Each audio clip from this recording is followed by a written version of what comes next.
আজকের ব্লগটা শুরু হয়েছিল আমার সকাল 5টা থেকে। এবার বলতে পারেন সকাল 5টা কেন, আজকে ছিল আমার এক্সামের দিন। তাই ভোর 5টায় উঠে কিছু টুকটাক কাজকর্ম সেরে রেডি হয়ে গিয়েছিলাম, কারণ শুধু ভয় হচ্ছিল আমি না দেরি করে ফেলি, যেহেতু আমার ঘুম থেকে ওঠার অভ্যাস নেই।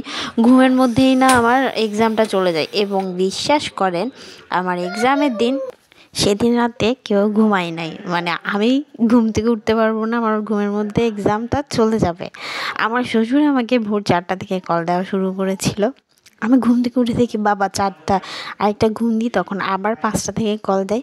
মানে সবার মনে একটা ভয় ছিল, আমি তো ঘুম থেকে উঠতে পারি না, আর আমি নিজেও তাই হয়।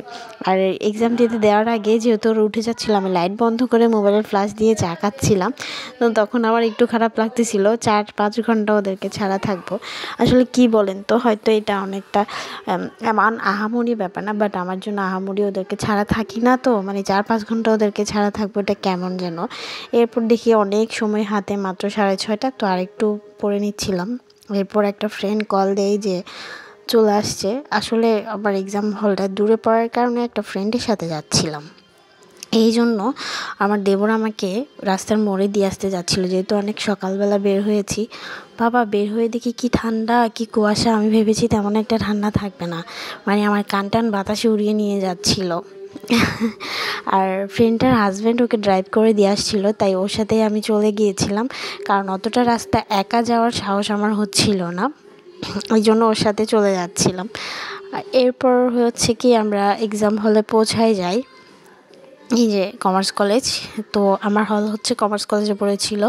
তো কমার্স কলেজে পৌঁছে যাই, ওখানে গিয়েও হাতে অনেকটা সময় ছিল।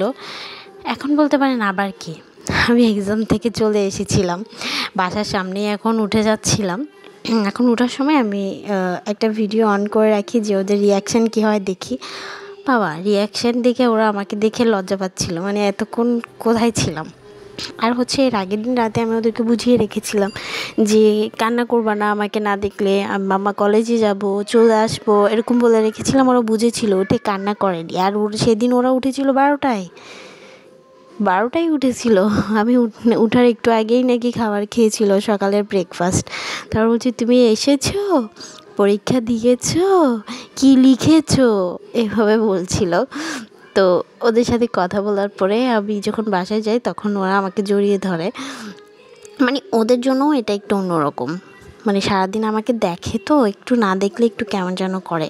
ছোটোবেলা থেকে অনেক ওয়ার্কিং মমরা থাকে না, বাইরে যায়, তখন বাচ্চারা ওইভাবেই অভ্যস্ত হয়।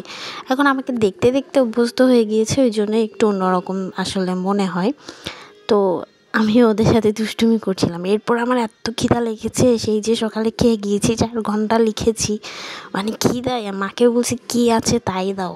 বিরিয়ানি রান্না করেছিলাম, বিরিয়ানি ছিল, ওটা নিয়েই আমি বসে গিয়েছিলাম, আর রান্নার জন্য ওয়েট করি নাই, গরম গরম বিরিয়ানি খেয়ে নিয়েছিলাম, কারণ এত খিদা লেগেছিলো। 4 ঘন্টা লিখতে লিখতে আমার হাতটাই ব্যথা হয়ে গিয়েছে, এত লিখতে হয়।